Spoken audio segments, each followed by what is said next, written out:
What's good, it's Graphix. Thank God for another video. We are back on this Modern Warfare 3, and in this video I'm going to be sharing you 9 reasons of why I feel skill-based matchmaking is bad for Call of Duty, at least the way they have it now, and why they need to change it.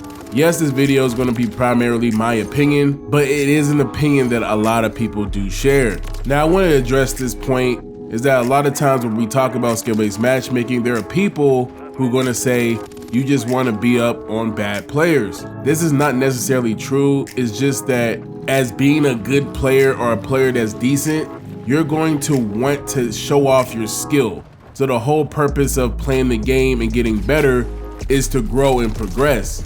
But if you're in lobbies with people with the same skill level, your sense of progression flatline. You can't even tell if you got better or not because everybody around you is playing the exact same. So if you did get better, your aim got better, your movement got better, your map awareness got better, everybody in the lobby has the same skill, so it really doesn't matter. Now, a very important sense of progression when it comes to being a beginning player, moving towards being more experienced, is winning more gunfights. So when you get the map knowledge and you started to move better and you start to aim better, you're going to win more gunfights. And winning more gunfights will help you get streaks. And when you get those streaks, it can feel very rewarding because you have to combine all of your skill together to chain kills together to get enough score so that you can get those streaks, especially the higher end streaks like the chopper gunners or the blackbirds or maybe even a nuke. One of my first Call of Duties was Modern Warfare 2, 2009. Now that was on the end of the life cycle of the game, so I kind of really started to play Call of Duty around Black Ops 1. And I know dogs were really high up on the kill streak and I always wanted to get dogs. So for me to learn how to get dogs, I have to actually learn how to play the game and get better. And that's what I did. So my sense of progression was not how many kills I can get, but how many streaks I can get. So if I play free-for-all and I go 30 and 29, that's not going to be the same as a player going 29 and 5. So I may have beaten that player in the free-for-all, but that player is probably better than me based off of they didn't die as many times as I did. So I wanted to address that first point before I get into the other reasons, but I think that's one of the main sense of conflict when people are talking about this subject if they don't understand. So that's the main reason. Now these other points are going to be short and sweet and I can expound on them in other videos, but here we go. Now these reasons aren't in a particular order. So I'm going to start off with the first one. I don't think the skill-based matchmaking as the way it is now doesn't really protect bad players. And to sum this up, if I wanted to reverse boost, then I can just reverse boost to get into those lobbies and now I'm with them and now I can dominate those lobbies. Even if you do it naturally or you do it artificially, you can get yourself into those lobbies and dominate the competition or lack thereof. See, the skill-based matchmaking wasn't as strong back in the day, so what people had to do was just lobby surf. They'll see different skill levels because we can actually look at people's KD by clicking on their profiles, or we can just look at the levels and see, oh, this guy is max prestige. I don't want to be in that lobby. Then you go surf some more and then you'll find some lower level players and they'll be like, you know what? I'll take my shot with this lobby. Now, I think people used to get new accounts and then reset their stats so that they can play in those lobbies, and that was like a early version of reverse boosting, but I think the term is called smurfing, but I'm not sure if that was for every game.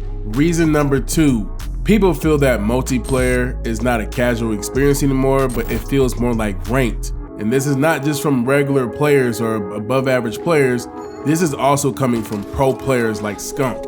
He said in a video maybe like a few years ago, he was talking about the skill-based matchmaking and how he plays scrims with professional players and how he doesn't want to come to multiplayer and play scrims again. And he's comparing multiplayer to playing with professional players. So imagine somebody coming home from work and trying to relax and play a game and then they have to sweat. It just doesn't feel right. And speaking of it doesn't feel right, I'm gonna add this as reason 2B.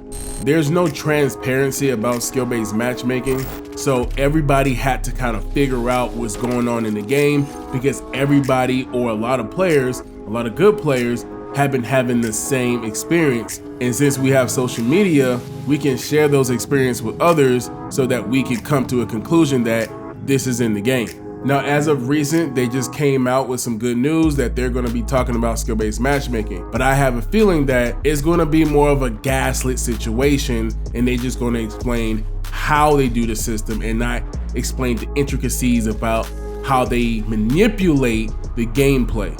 Moving on to reason 3, I think more people are reverse boosting now more than ever. So since they haven't been addressing the skill-based matchmaking is in the game and it seems like they keep turning it up, a lot of people said, whatever, I'm just going to reverse boost. Everybody's doing it.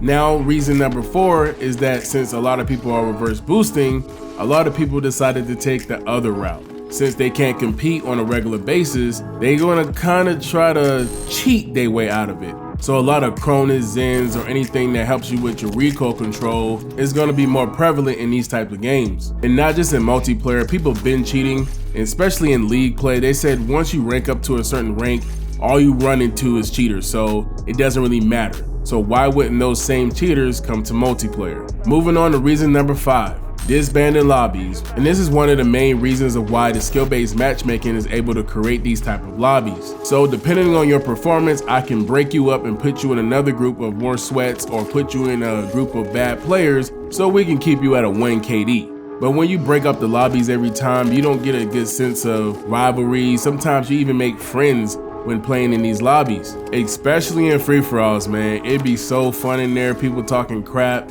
but everybody got a chance to win they by themselves.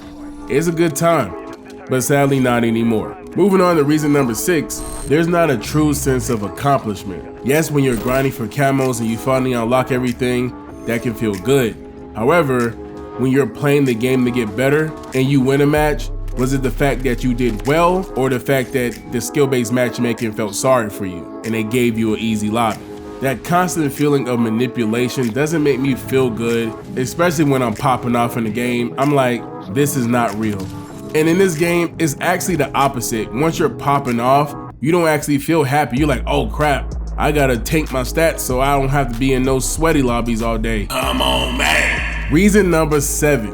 Content creators cannot post good gameplays without comments like, and I quote, I wish I had bot lobbies like these. So comments like that can possibly discourage new content creators from making content about Call of Duty.